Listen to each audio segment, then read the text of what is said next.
Good evening. Tonight we're reading A Connecticut Yankee in King Arthur's Court by Mark Twain. Chapter 43. The Battle of the Sand Belt. In Merlin's cave, Clarence and I and 52 fresh, bright, well-educated, clean-minded young British boys. At dawn, I sent an order to the factories and to all our great works to stop operations and remove all life to a safe distance, as everything was going to be blown up by secret mines. And no telling at what moment, therefore vacate at once. These people knew me, and had confidence in my word.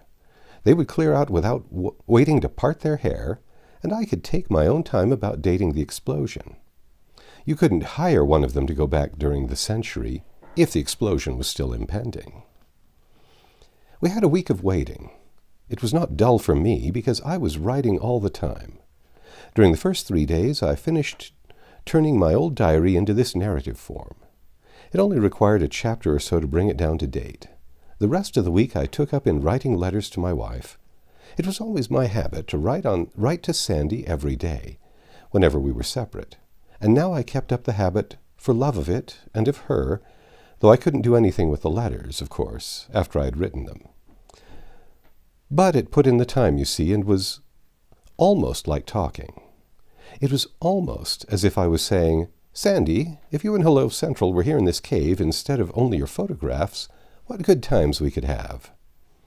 And then, I could imagine the baby goo-gooing something out in reply, with its fists in its mouth and itself stretched across its mother's lap on its back, and she a-laughing and admiring and worshipping and now and then tickling under the baby's chin to set it cackling, and then maybe throwing in a word of answer to me herself, and so on and so on.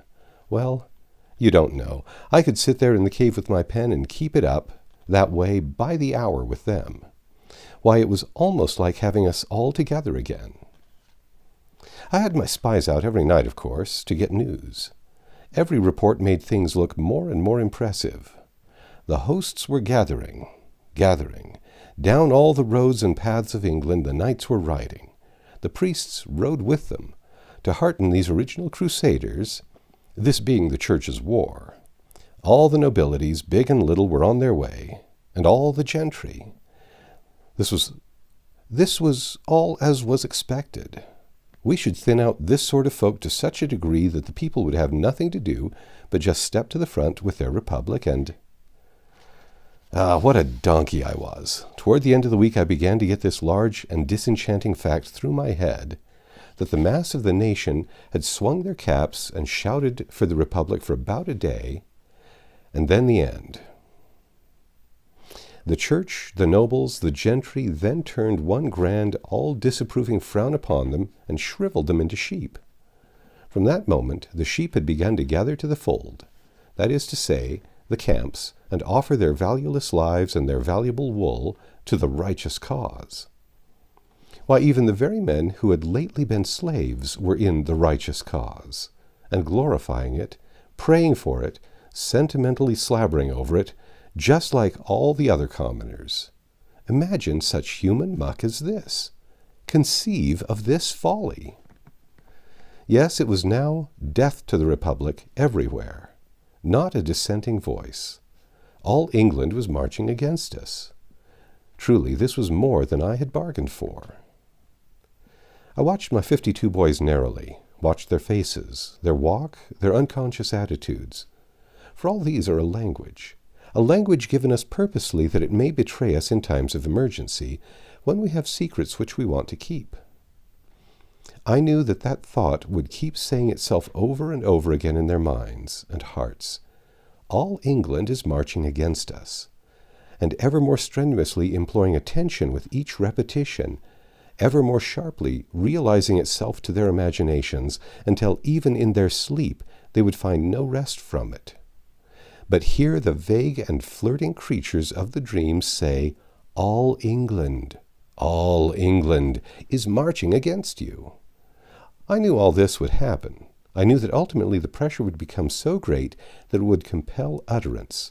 Therefore, I must be ready with an answer at that time, an answer well chosen and tranquilizing. I was right. The time came. They had to speak. Poor lads, it was pitiful to see. They were so pale, so worn, so troubled. At first their spokesman could hardly find voice or words, but he presently got both. This is what he said, and he put it in the neat modern English taught him in my schools. We have tried to forget what we are, English boys. We have tried to put reason before sentiment, duty before love. Our minds approve, but our hearts reproach us. While apparently it was only the nobility, only the gentry, only the 25 or 30,000 knights left alive out of the late wars, we were of one mind and undisturbed by any troubling doubt. Each and every one of us who stand before you here said, they have chosen. It is their affair. But think, the matter is altered. All England is marching against us. Oh, sir, consider, reflect. These people are our people. They are bone of our bone, flesh of our flesh. We love them. Do not ask us to destroy our nation. Well, it shows the value of looking ahead and being ready for a thing when it happens.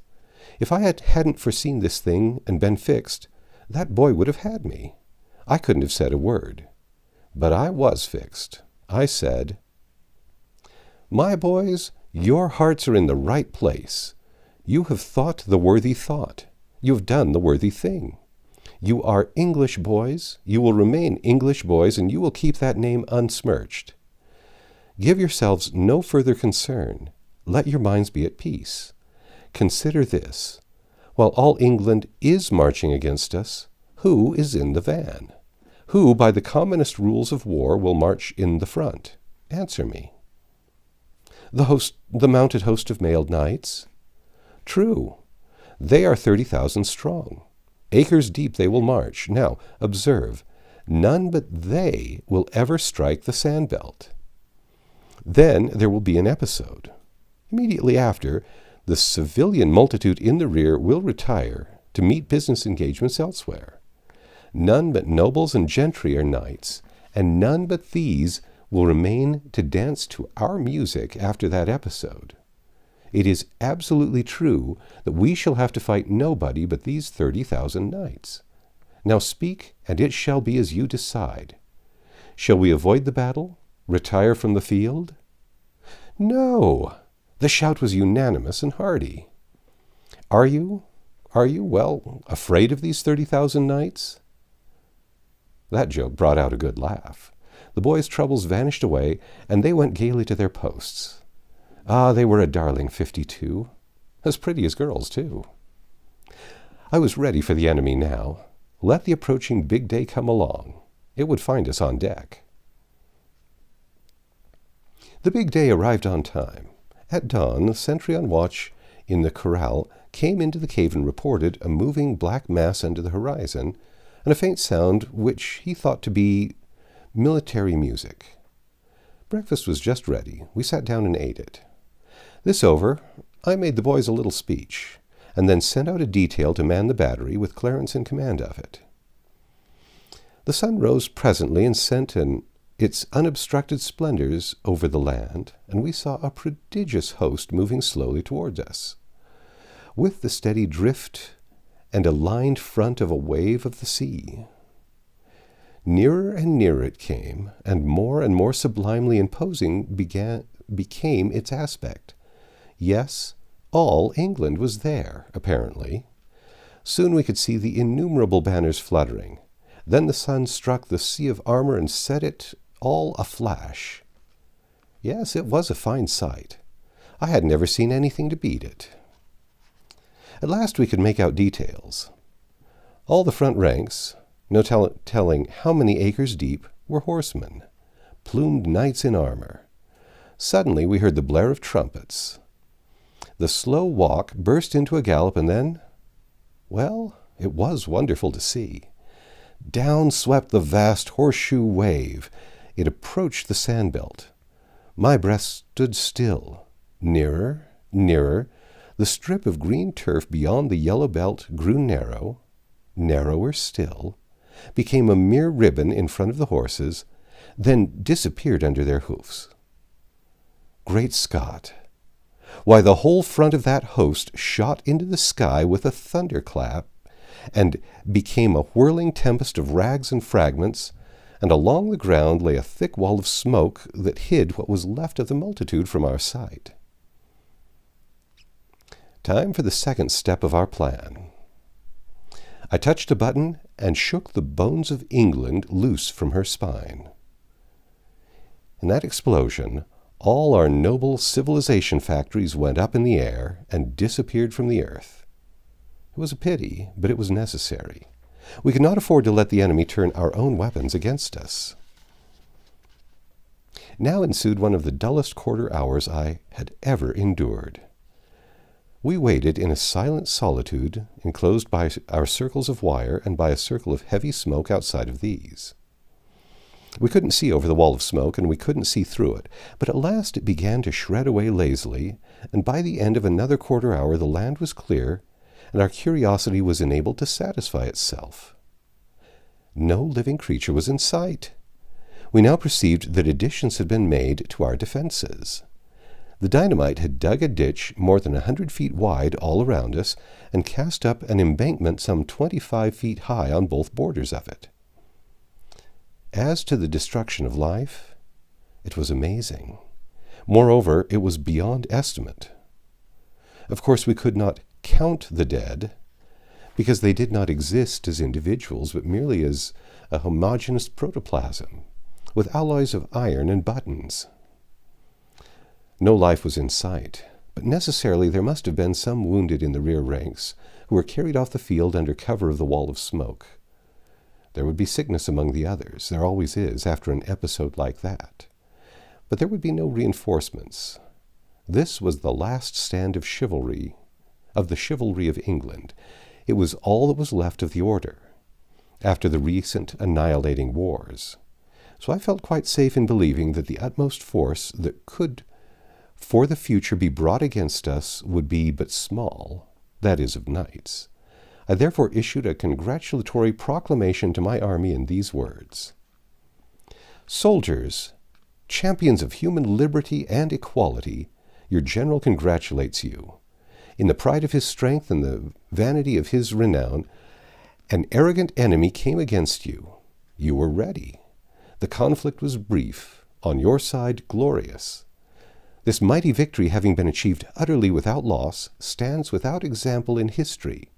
So long as the planets shall continue to move in their orbits, the battle of the sand belt will not perish out of the memories of men. The Boss. I read it well, and the applause I got was very gratifying to me. I then wound up with these remarks. The war with the English nation as a nation is at an end. The nation has retired from the field and the war. Before it can be persuaded to return, war will have ceased. This campaign is the only one that is going to be fought. It will be brief, the briefest in history. Also the most destructive to life, considered from the standpoint of proportion of casualties to numbers engaged. We are done with the nation. Henceforth we deal only with the knights. English knights can be killed, but they cannot be conquered. We know what is before us. While one of these men remains alive, our task is not finished. The war is not ended. We will kill them all. Loud and long continued applause. I picketed the great embankments thrown up around our lines by the dynamite explosion, merely a lookout of a couple of boys to announce the enemy when he should appear again. Next, I sent an engineer and 40 men to a point just beyond our lines on the south to turn a mountain brook that was there and bring it within our lines and under our command, arranging it in such a way that I could make instant use of it in an emergency. The 40 men were divided into 2 shifts of 20 each, and they were to relieve each other every 2 hours. In 10 hours, the work was accomplished. It was nightfall now, and I withdrew my pickets. The one who had had the northern outlook reported a camp in sight, but visible with a glass only. He also reported that a few knights had been feeling their way toward us, and had driven some cattle across our lines, but that the knights themselves had not come very near. That was what I had been expecting. They were feeling us, you see. They wanted to know if we were going to play that red terror on them again. They would grow bolder in the night, perhaps. I believed I knew what project they would attempt, because it was plainly the thing I would attempt myself if I were in their places, and as ignorant as they were. I mentioned it to Clarence. "I think you are right," he said. "It is the obvious thing for them to try." "Well, then," I said, "if they do it, they are doomed." "Certainly." "They won't have the slightest show in the world." "Of course they won't." "It's dreadful, Clarence. It seems an awful pity." The thing disturbed me so that I couldn't get any peace of mind for thinking of it and worrying over it. So at last, to quiet my conscience, I framed this message to the knights. "To the Honourable, the Commander of the Insurgent Cavalry of England, you fight in vain. We know your strength, if one may call it by that name. We know that the utmost you can bring against us is above 25,000 knights. Therefore, you have no chance, none whatever. Reflect. We are well equipped, well fortified. We number 54. 54 what? Men? No. Minds, the capablest in the world, a force against which mere animal might may no more hope to prevail than may the idle waves of the sea hope to prevail against the granite barriers of England. Be advised. We offer you your lives for the sake of your families. Do not reject the gift.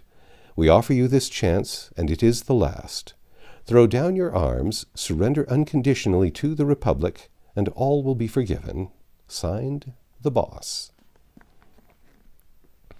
I read it to Clarence and said I proposed to send it by flag of truce. He laughed the sarcastic laugh he was born with and said, "Somehow it seems impossible for you to ever fully realize what these nobilities are. Now let us save a little time and trouble. Consider me the commander of the knights yonder. Now then, you are the flag of truce. Approach and deliver me your message, and I will give you answer." I humored the idea. I came forward under an imaginary guard of the enemy's soldiers, produced my paper, and read it through. For answer, Clarence struck the paper out of my hand, pursed up a scornful lip, and said with lofty disdain, "Dismember me this animal, and return him in a basket to the base-born knave who sent him. Other answer have I none." How empty is theory in the presence of fact! And this was just fact, and nothing else. It was the thing that would have happened. There was no getting around that. I tore up the paper and granted my mistimed sentimentalities a permanent rest. Then to business. I tested the electric signals from the Gatling platform to the cave, and made sure that they were all right. I tested and retested those which commanded the fences. These were the signals whereby I could break and renew the electric current in each fence independently of the others at will. I placed the brook connection under the guard and authority of 3 of my best boys, who would alternate in 2-hour watches all night and promptly obey my signal, if I should have occasion to give it. 3 revolver shots in quick succession. Sentry duty was discarded for the night, and the corral left empty of life. I ordered that quiet be maintained in the cave, and the electric lights turned down to a glimmer.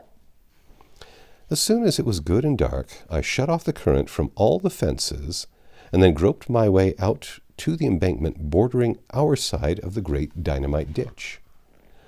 I crept to the top of it and lay there on the slant of the muck to watch. But it was too dark to see anything. As for sounds, there were none. The stillness was deathlike. True, there were the usual night sounds of the country, the whir of night birds, the buzzing of insects, the barking of distant dogs, the mellow lowing of far-off kine, but these didn't seem to break the stillness. They only intensified it and added a gruesome melancholy to it into the bargain. I presently gave up looking. The night shut down so black. But I kept my ears strained to catch the least suspicious sound, for I judged I had only to wait, and I shouldn't be disappointed. However, I had to wait a long time. At last I caught what you may call indistinct glimpses of sound, dulled metallic sound. I pricked up my ears then and held my breath, for this was the sort of thing I had been waiting for. This sound thickened and approached from toward the north. Presently I heard it at my own level, the ridge top of the opposite embankment, 100 feet or more away. Then I could see a row of black dots appear along that ridge. Human heads? I couldn't tell. It mightn't be anything at all. You can't depend on your eyes when your imagination is out of focus. However, the question was soon settled. I heard the metallic noise descending into the great ditch. It augmented fast, spreading all along. It unmistakably furnished me this fact. An armed host was taking up its quarters in the ditch. Yes, these people were arranging a little surprise party for us. We could expect entertainment about dawn, possibly earlier. I groped my way back to the corral now. I'd seen enough. I went to the platform and signaled to turn the current on to the 2 inner fences. Then I went into the cave and found everything satisfactory there. Nobody awake but the working watch. I woke Clarence and told him the great ditch was filling up with men and that I believed all the knights were coming for us in a body. It was my notion that as soon as dawn approached, we should expect the ditch's ambuscaded thousands to swarm up over the embankment and make an assault, and be followed immediately by the rest of their army. Clarence said, "They will be wanting to send a scout or 2 in the dark to make preliminary observations. Why not take the lighting off the outer fences and give them a chance?" "I've already done it, Clarence. Did you ever know me to be inhospitable?" "No, you are a good heart. I want to go and—" "Be a reception committee? I will go too." We crossed the corral and lay down together between the 2 inner fences. Even the dim light of the cave had disordered our eyesight somewhat, but the focus straightway began to regulate itself, and soon it was adjusted for present circumstances. We'd had to feel our way before, but we could make out to see the fence posts now. We started a whispered conversation, but suddenly Clarence broke off and said, "What is that?" "What is what?" "That thing yonder." "What thing? Where?" "There, beyond you a little piece, a dark something, a dull shape of some kind against the second fence." I gazed, and he gazed. I said, "Could it be a man, Clarence?" "No, I think not. If you notice, it looks Why, it is a man, leaning on the fence." "I certainly believe it is. Let us go and see." We crept along on our hands and knees until we were pretty close, and then looked up. Yes, it was a man. A dim great figure in armor, standing erect, with both hands on the upper wire, and of course there was a smell of burning flesh. Poor fellow, dead as a doornail, and never knew what hurt him. He stood there like a statue, no motion about him, except that his plumes swished about a little in the night wind. We rose up and looked in through the bars of his visor, but couldn't make out whether we knew him or not, features too dim and shadowed. We heard muffled sounds approaching, and we sank back to the ground where we were. We made out another knight, vaguely. He was coming very stealthily and feeling his way. He was near enough us now to see him put out a hand, find an upper wire, then bend and step under it and over the lower one. Now he arrived at the first knight, and started slightly when he discovered him. He stood a moment, no doubt wondering why the other one didn't move on. Then he said in a low voice, "Why dreamest thou here, good Sir Then he laid his hand on the corpse's shoulder, and just uttered a soft little moan and sunk down dead. Killed by a dead man, you see. Killed by a dead friend, in fact. There was something awful about it. These early birds came scattering along after each other, about one every 5 minutes in our vicinity, during half an hour. They brought no armor of offense. But their swords. As a rule, they carried the sword ready in the hand and put it forward and found the wires with it. We would now and then see a blue spark when a knight that caused it was so far away as to be invisible to us.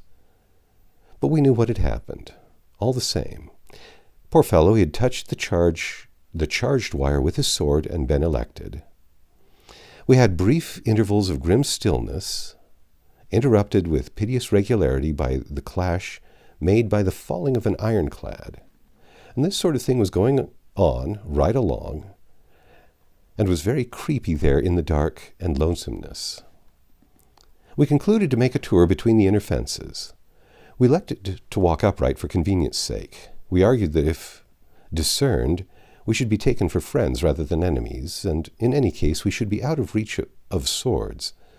And these gentry did not seem to have any spears along. Well, it was a curious trip.